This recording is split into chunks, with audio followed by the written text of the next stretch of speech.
Sorry, Mike Hayball from the Cambridge Computed Imaging. And he's going to talk us, I think, through his career from being a physicist in Edinburgh and then how he's now a CEO in the company and how he came to do this. Well, not quite a history lesson, but it isn't all about me. No, that's good. The brief that I received from this, and I assume I was invited because I came from a previous meeting and I happened to be local, was to talk about biomarkers from dynamic images. My background, I did my degree in Cambridge, and during that time I ended up working for the MOD during the summer, doing something called flash X-ray tomography, a fairly early imaging technique for purposes I can't mention because it was the MOD. That got me interested in imaging. My Part 2 project, I ended up working with Professor Hall's MR department, not actually on imaging, but it was at Edinburgh and it got me interested in medical physics. So once I graduated, I became a medical physicist and worked in the nuclear medicine department at Edinburgh. And this was quite early days for imaging. Nuclear medicine was basically where the computers were in the hospital. It was where all the image processing happened. And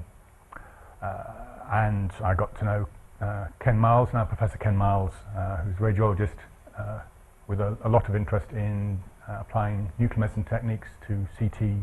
He's now involved in PET and PET-MR. In talking to him, we discovered that the new CT machine was coming in. Siemens had built this amazing spiral CT process. So up until then, CT had basically been an acquisition where the tube would go round and stop and then come back again. And this amazing spiral thing would just keep going round and round without tangling its wires. It was quite amazing. Rotated in 2 seconds and took an image. And Siemens were quite excited about this and quite proud of it, and they wanted to find applications. And Edinburgh, part of Cambridge University, was an interesting place for them. So they worked with us, and Ken Miles came to me because I had some nuclear medicine experience. I didn't have an awful lot to do at the time because medical physicists were underworked back then. It was quite fun. You could just pick up a project and do it, and you didn't actually have an awful lot of work to do. So we decided we'd have a look at applying dynamic techniques to CT. Then Ken went off to Australia. I moved into cardiac and went to Papworth Hospital, where after a little while we spun off a company in 2001 called Cambridge Computed Imaging. And this was mostly to do with PACS software, which we'd ended up writing there.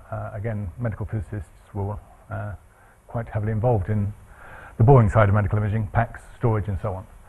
And we spun that off to look after Papworth's PACS system, which we still provide, and we do all the imaging at Papworth Hospital and a few other sites. And we still retained our scientific focus, so really we're interested in implementation, trying to help other people get their algorithms, their ideas into computers and out into the commercial or semi-commercial world. Back in 2011, I think, I met Dr. Balaji Ganeshan, who was then working with Ken Miles on a texture analysis project called TextRad, which is at the bottom right now. And to cut a slightly long story short, TextRad and CCI have merged, and we're now a feedback PLC company. We're a tiny, by the scale of these things, AIM-listed PLC, and we're heavily involved in quantitative imaging and looking at new quantitative imaging techniques. But I've always kept what I was doing originally, the dynamic CT, as more or less a hobby. I come back to it every few years, I find what's happening, go to a few meetings and get involved, and I've come to that cycle again. Sorry, I was taught how to use this. So we've talked quite a lot about biomarkers today. We haven't actually got into the detail of what's a biomarker, what about it, so I thought I'll leave these slides on. There's a group called the Quantitative Imaging and Biomarkers Alliance, QIBA, which is part of the Radiological Society of Nuclear Medicine, Radiological Society of North America, RSNA. And they define quantitative imaging as the extraction of quantifiable features from medical images for the assessment of normal or the severity, degree of change or status of a disease, injury or chronic condition. This gives you a bit of an example of the world we're working in. So we've had some talk from pharma, but we're trying to deliver medical devices. Once you get into medical devices, people are asking, what do the numbers mean? Where do they come from? How can you reproduce them, and so on? And we have to bear all that in mind when we're doing our commercial work. An imaging biomarker. So a quantitative imaging biomarker is an objective characteristic derived from an in vivo image measured on a ratio or interval scale. In other words, it's something you can measure, you can show how you measured it, and show what it's related to. And the Quantitative Imaging Biomarkers Alliance are very into specifying processes for extracting biomarkers, both for use by pharma, but also ultimately use in diagnostics in routine clinical work. And quantitative dynamic imaging, we've seen most of these modalities today, and some of you who were here yesterday. So we're looking at a time series of images and extracting some information from there. Nuclear medicine was where this started. Most medical physicists of my age did some nuclear medicine. It was all about acquiring images into an array on a computer, usually a very old-fashioned computer, doing some processing and producing a rather fuzzy fuzzy image made up of numbers extracted from a piece of equipment. That grew into positive emission tomography, which you've seen today, with some very sophisticated functional imaging. There's transmission X-ray, where you have an angiogram. You can give someone some dye and see where that goes. X-ray computed tomography, which I'll talk about a bit more. Ultrasound, you can look not just at the movement, but you can give some dyes using basically bubbles in your injection and see where they go. And magnetic resonance imaging, which we've seen a lot today and yesterday, and is where all the a lot of the maths is sitting. Magnetic resonance has hard maths in it. You can look at injected contrast, or you can do some very clever labeling, arterial spin labeling, diffusion waste imaging, and so on, ways of extracting dynamic imaging. And I'm not going to talk very much about magnetic resonance imaging because back when I started, that was very new.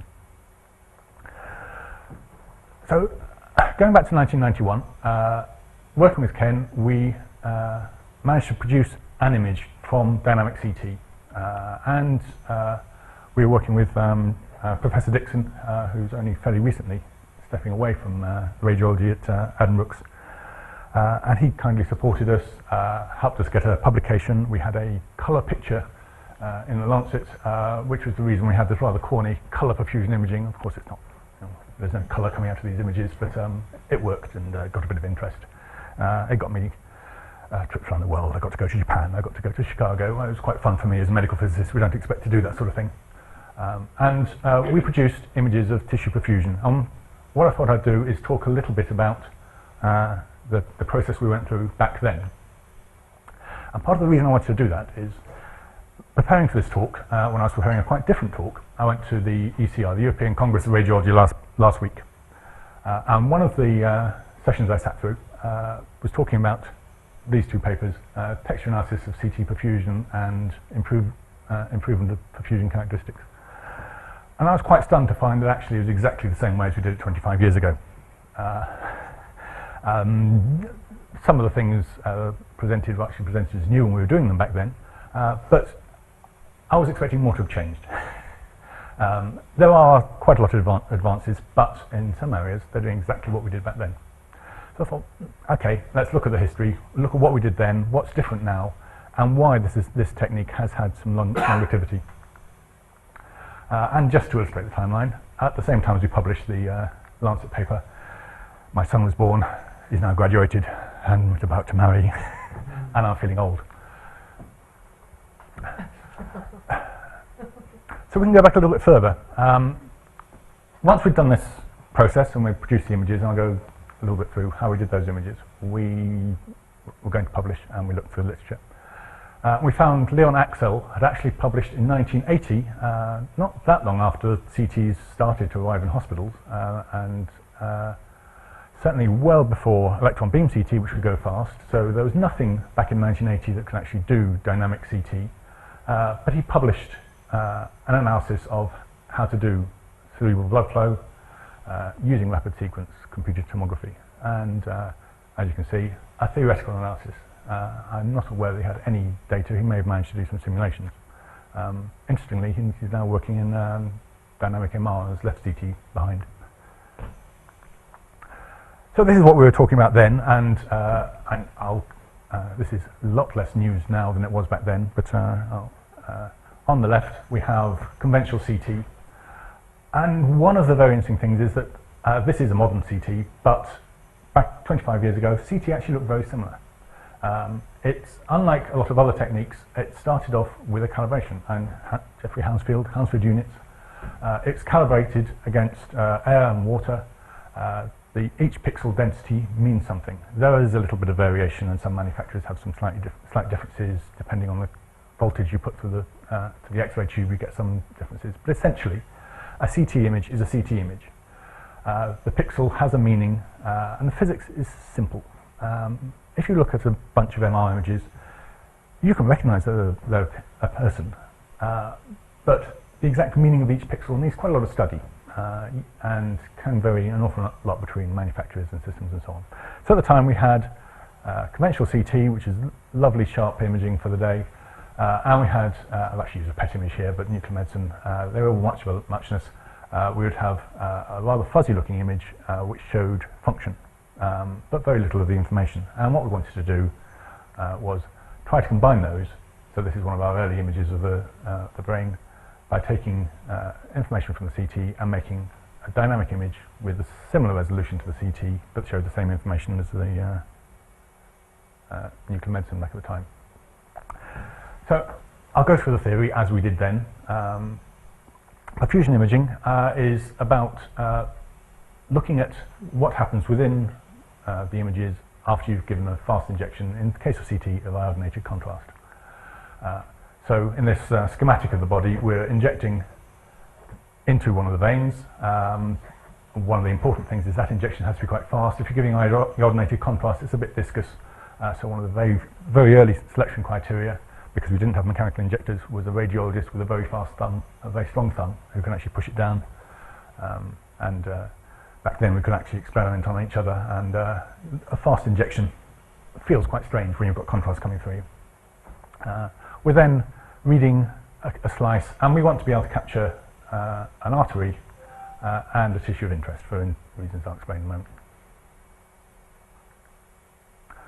This is based on a very well established principle called the Fick principle, and it's very straightforward. You have a flow of a concentration of material coming into what you consider to be a well mixed volume and flowing out again. So the total mass of material in your well mixed volume is as hard as the maths got back then. I think it's year 12 in modern money. Didn't use any of the maths I learned at university.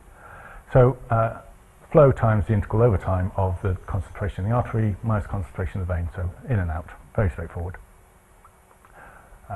And this is the sort of sequence we would require. So this, when we could do it, this was actually quite amazing. We had a system, actually it was 2-second images on the first system, so we could acquire 10 to 12 2-second images in about 45 to 60 seconds on the CT scanner. And this was a little bit later, but again, back then we could experiment on it ourselves. There are very good reasons why we can't do that anymore, but this is my brain after injection, and we can see, so we've got a vessel down here which is showing contrast coming in quite brightly, and we can see the tissue is starting to blush a little, so you can see that the contrast is going into the capillaries, and we're seeing it from that image. And this is very old school. We're generating time density curve, so we're just taking a pixel or region of interest, and we're generating a curve that looks something like this. So this is what we'd see in a vessel after injection. The injection's given, so we're going into the arm, we're going into the heart, we're going out to the lungs, we're going back to the heart, and then back into the tissue. There's quite a lot of mixing goes on in there, so if you give a very fast bolus, which would just look like a binary function, that gets mixed up, and you get this characteristic curve, which happens to be a gamma variate because of the way the mass works with the capillaries. And then it goes all the way around you again, and you see a recirculation curve. So that's a time density curve, and that's fairly typical of what we see. Going back to that Fick principle, we simplify it even further, just to make the maths even easier. We make an assumption. Nuclear medicine and dynamic imaging full of these assumptions. So we're going to actually assume that we've injected so fast that if we look at a bit of tissue, the contrast goes into that tissue and it doesn't come back out again, which is a big assumption. But it turns out that the duration, the transit time within tissue tends to be of the 6 seconds to 10 seconds, and we can get away with that if what we're doing is early enough. So we're saying, assuming there's no outflow through the inflow phase, which requires a fast injection of contrast, the contrast accumulation is going to be at its peak when the arterial concentration reaches its maximum. And this is a trick that has been used in nuclear medicine. So, simplifying even further, our integral here, we're saying that when the arterial input is at a maximum, so we're just looking at the top of that graph, we're actually looking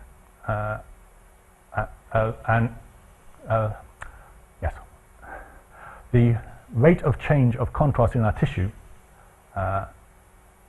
is flow times the maximum value in that artery. So going back to our bolus, we've got our bolus and our recirculation. What we're assuming in the tissue is that we have a retention function. And again, it's fairly simple. So as the bolus comes through, because there's capillaries, there's a bit of mixing, our contrast stays around for a while and then it starts to wash out.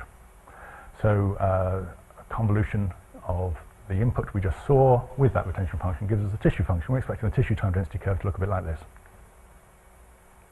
And indeed it does. And another way of looking at this is we're integrating the artery and the tissue. The beginning of that retention function is essentially unity. So all we're doing is integrating the artery until it starts to fade away. Very straightforward. And we're looking at a ratio of that gradient with that gradient. So we come up with perfusion equals maximum gradient in the tissue divided by maximum enhancement in the artery. Even simpler. We're just doing a ratio. But it turns out that has lots of advantages.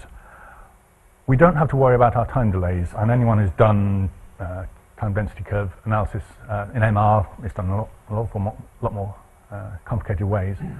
We don't have to worry about any of the time delays because they've fallen out. We're just looking at the maximum gradient, maximum enhancement. The fact that it takes a little while for the blood to get from the artery to the tissue doesn't matter. Ooh, what did I do there? Both these values are extremely simple to derive. Any impact on noise on those can easily be analysed by, we can use line fitting, lots of other different ways. And we're dividing a small number by a bigger number. The number of times I do implementation, people come to me with techniques, and the number of times you're finding a big number divided by a small number. And it's a fundamental. We've got noisy data. Divide a big number by a small number, we're going to have trouble. Do it the other way around, it works. So this is the sort of data we might have. This is a patient with, I think, some sort of tumour and radiotherapy, but this is old data. And we can see enhancement coming in. We're looking at tissue enhancement and so on. The first thing we did, so we have the CT scanner. We've got a technique. We want to say, do we get some sensible results out of this? So one of the things you could do on the CT scanner, on the built-in software, is you could draw regions of interest and you could extract the time density curve from that. So the first things we did, we drew a few regions of interest, we extracted the numbers, we took them out, put them into whatever the spreadsheet of the time was. It might have been Excel, it might have been VisiCalc, or Lotus 123 or something, and we did some calculations. So we get a time density curve like this. We applied our amazingly complicated maximum gradient divided by the peak, and we found we got numbers which were close to what we expected. And in the tumour it was different. This looked a bit exciting. The next thing we needed to do was try to figure out how to actually make images. And I put an image of the PDP-11 to remind myself I was going to witter about how we did this. It was a very interesting process. This was before all of the things that make imaging easy now, networking and so on. DICOM came along in the mid-90s essentially, and that's how we transfer all our medical images around now. But CT scanners were designed to be able to do planning. So you could get some of the images out and take them into a radiotherapy planning system, which, even though it was old at the time, was a PDP-11 at Addenbrooke's. So the way of getting images out of here is you'd acquire them, you then wrote them to 8-inch floppy disks, about 2 images per disk. You took them to the PDP-11, you put them in the slot. I think there may be a floppy disk there, not absolutely certain. Can't see from here. You load them in. They go onto a Winchester disk, an early hard disk, making me sound extremely old here. This was old technology when I started doing it, but it was a big barrel-shaped disk, held a whole 10 megabytes of data. We put it onto there, and then we'd use a serial protocol to get it down onto a PC, and then we had our 12 images on a PC, and we could process them. So processing first image, which is more or less this one, took about an hour on the PC. Transferring the data, all in all, took 3 hours and half a mile of walking to get things from one computer to another. So some things we needed to do on the image, tidy it up. We've got bone artifacts, we've got air artifacts, so we do some thresholding. Data's a little bit noisy, so we did some very basic binomial smoothing. And there we have our images. And we found there's some more as well. We had maximum enhancement imaging, which can be an indicator of blood volume. A little bit later we had a more sophisticated blood volume technique. Time to maximum, which is a measure of how long it takes to get to maximum. And this is actually one of the still most used parameters because it's a good indicator in the brain of whether patients had a stroke. So if you're looking at relative blood flow left to right, you can give an injection of contrast, image the brain, and see which side gets to maximum first, and that'll tell you about the blood flow. So going back to our history, this color perfusion imaging, later dynamic computed CT, came about. We were first to publish. Clearly we weren't the first to think of the algorithm. We just happened to be in the right time, right place at the right time. Siemens wanted someone to work on our data, gave us a way of getting the data out, and we could do the processing. It's got a number of applications which are still used today. Stroke imaging in particular. Cardiac imaging comes and goes. It was strong a few years ago. May well come back again. Liver imaging has just come back again, and there's a big project starting on liver imaging using CT perfusion. And in oncology, it has interest in areas, especially where MR is difficult, because you've got difficult environments. So it's becoming more interesting in lung tumor analysis, for example. There are alternatives. Within CT, there's a similar technique called Milani-Gould peak method, which uses an integrated aorta, an integrated artery input. That technique gives very similar results under ideal conditions, but requires a slightly even faster bolus, so not used so much. And if I was starting again, I would use deconvolution, constrained convolution. Computer power can do that now. Back then, it was a lot more difficult. But actually, deconvolution and constrained convolution is quite susceptible to noise. You have technique variation, so different manufacturers who use deconvolution tend to give more variation. It's improved by additional time points, but that does go to an increased dose. And just a few examples of some of the images that we had now, and to be honest, they are very similar nowadays with a few additions which I'll mention. So brain perfusion, we mentioned. Abdominal perfusion. This was actually the first image. This is the image that went into the Lancet. So we get a very nice picture of the kidney perfusion, which was of research interest, but doesn't really have very much in clinical. We could see that the spleen had a very interesting enhancement pattern, which was also interesting, but not very diagnostic. But the area that really caught on was the liver. It's a nice big organ to look at, and one of the interesting things about the liver is it has two blood supplies. So it has a blood supply coming straight from the heart, and it has another one coming from the stomach.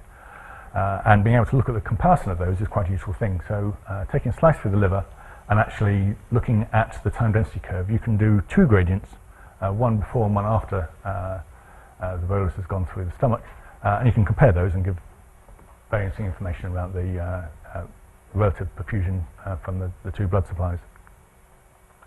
Myocardial perfusion, mentioned earlier, we can derive myocardial perfusion. Cardiac CT and cardiac MR compete occasionally. I think MR is ultimately going to win because of the number of people doing it and the radiation dose. But what the what cardiologists are wanting and always come to me and ask for is they want to be able to see the myocardial perfusion, they want to see the base anatomy, they want to see the motion, and they want to see the blood vessels of the heart, and all in one set of images. And periodically, one side or the other comes up with the best images, and all the cardiologists swing from one to the other. I left these in as an illustration of how much MR has come on in comparison with CT. This was state of the art. This was what MR perfusion data looked like back then. They're gorgeous now. But we could do it from MR, and the great advantage of MR is low dose and high number of data points. So you can do a lot more exciting things like curve fitting and so on, which we couldn't do in CT. So then and now, what were the differences? Back in '91, we could do a single slice acquisition. Our image matrix was the same as it is now, 512 by 512. We typically use a 5mm, maybe a 10mm slice thickness. Our rotation time was 2 seconds. We'd do 10 to 20 time points. All of that gave us less than 10 megabytes of storage, which a year or two after the PDP-11 involvement became an awful lot easier with a custom network that we were given. At the time, a typical desktop CPU, actually this was at the time of publication, when we first started doing analysis, you couldn't even get a 32-bit Windows machine, and we used Acorn Archimedes using an ARM processor. But typical processing was 50 megaflops. You're running at 33 megahertz, and you might, if you were really, really lucky, had 8 megabytes of RAM back then. Now we have multi-slice detectors, still producing 512 by 512 pixels per image, although the detector site resolution is higher. Often 256 detectors in the Z-axis, but we typically produce 64 to 192 slices. We can acquire in one rotation a 16 centimeter slab now, which means that you can image the liver, you can image a large part of the brain, you can image the heart. Rotation time is a phenomenal 250 milliseconds. If you ever get a chance to see one of these open, it's worth it. You have to bear in mind the generator and the detector tube and all of the computing power is rotating 4 times a second. It's an amazing bit of balance, and all that data is crossing over a moving object. We can typically get 20 to 40 time points, and we have about 6 gigabytes of storage. The typical desktop CPU is now 100 gigaflops, and my laptop's probably close to that. And we typically got more than 8 gigabytes of RAM. So everything is in approximately thousands. We've got about 1,000 times more data. The CPU is about 1,000 times faster, and it's got about 1,000 times more memory. I find that interesting. Going back to Axel and his publication, he was waiting for everything to happen. We're really, the maths and mathematicians among you, the maths has been done, and we're applying it. And it's exciting to actually be around when computers can do so much, but really, generally, we're waiting for the technology, for the hardware to catch up. On the processing side, back in 1991, the big things were transferring the data. That was a major task for us. We identified the inputs, so find the blood vessel, creating the time density curves for region of interest or for pixels, and for each time density curve, do a bit of a cleanup and present the output. It was a relatively straightforward process. Now, and this is where the big changes happen in 2016, you've got multiple slices, and you've got a computer that can do more. So we've got non-rigid deformation, which can handle breathing, cardiac motion, movement. There's a potential of segmentation, so you can find the vessels and so on. And we've got these constrained convolution, deconvolution techniques. You can apply all this computing power to those and get far better quality of data out. But it's still here. The paper I went to see in Vienna, still using the same technique. And why after 25 years? I'm stunned. Why has it lasted that long? I think it's worth, given that we're considering application of maths to medical imaging, it's worth having a look and thinking, why do some of these things stay around, even though they're boring maths? There's nothing exciting in there. Firstly, it's simple to implement. I've already shown that. We did it on a very slow computer back then. It's technologically robust. CT source images haven't changed very much. They're still house-build units. They're still 512 by 512. Once you've done your registration, your image is very similar to the way it was back then. What happens is the improvements extend the applicability of the application. So it's multiple slices of the liver. The fact that you're doing multiple slices means you can allow for Z-axis motion, which we never could do before, etc. The sources are nice and predictable. There's been a lot of talk about, is it reproducible, can you understand what might go wrong and so on. In CT perfusion, the noise is predictable, motion can be corrected. The worst thing you have is calibration of the Hansfeld unit curve, which can be done as a one-off. Is it really measuring perfusion? So perfusion is the amount of blood going into the tissue per mil of tissue or per gram of tissue. Well, not quite, but it is, going back to our quantitative biomarkers, it is an index which increases, is fairly consistent, and the assumptions actually break down gracefully. So we know why it fails. If the bolus is too wide, which we see, then we get an error, and we can measure that error about 5 to 10%. If the tissue actually has a very fast transit time, it breaks down a little, but again, we can model that and we can figure out how much it breaks down by. We can also apply it to regions of interest, which give us a measure, and multiple regions with an identical input should give us a consistent measure. So, in conclusion, big data was one of the subjects. What is big data? Now we're acquiring gigabytes per study. That was huge data when I started. It's still big. There's still a lot of number crunching goes in. But actually, we then summarize this patient in a few values per study. So what we capture, sometimes what we keep, is only a few values per study. With CT and CT perfusion, we can go back and redo that perfusion because it hasn't changed very much. An MR sequence now, compared with 10 years ago, I'm not sure we can actually reprocess 10 years ago. So there is an interesting if we had saved those images from 10 years ago from MR, would we still be able to process them and extract the data that we can from CT? That's an interesting question. Bear in mind that ideas often precede the capability. If you've got a new idea, you may have to wait quite a long while. It was 10 years before this went from 10 people in a room discussing CT perfusion to actually being discussed by radiologists. Simplicity and reproducibility are important if you're trying to get this out into the wide world. And yes, adoption of new ideas takes time and patience. So, well, thank you for your patience.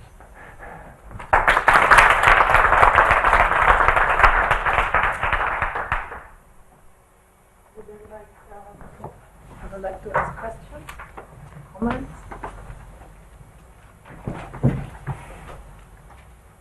And my colleague Brian Amos, he always used to say that he's still waiting for the pathologist to jump when he sees a confocal microscope, and after years and years of showing confocal microscopy images, and then he said maybe it takes a long time for making the pathologist jump. So maybe that's the same problem sometimes. It is sometimes. Many of the imaging modalities, so it's not always so easy when you invent something new to make actually people kind of leaving actually their kind of classical way of how they do things and making them do something new, because it's actually in a way better, but it's also different. So it takes some time. Especially for medical imaging, because people, I guess, need to have the routine and they need to have the confidence to use it. So. Confidence is very big, yes. I touched on earlier and yesterday. It's yes. So, do they understand when it might go wrong? Yes, and also do they trust it, and they kind of, it looks kind of like different or colorful or something. Anyone have some comments on? I would just have a very similar background to Mike, actually. I don't know, just kind of the other thing that came out in your talk to me is the change in neighbourhood environments, and we talked about just being able to having time to get on with this stuff, being able to CT yourselves, which we certainly couldn't do now, and and that kind of and what you didn't mention there, I think, was some of the regulatory environment, and the fact that any software written in a hospital environment is now a medical device and subject to medical devices directive and all that regulatory burden. So I don't know if that has a bearing on how possible would your project have been if you'd started today. Certainly putting into this, it went into clinical practice for a while, handbooks, and the third generation of that software package was used clinically, and it wouldn't be used now. So yes, the uptake, certainly locally, was impacted a lot by the fact we didn't have the regulatory. I've learned a lot more. There are far more software techniques to try to be ready for regulatory, but it is a challenge, and that occupies most of my time now. It's how can we actually get this into a medical device is a much bigger question than it was then. Thank you. Thanks so much. Maybe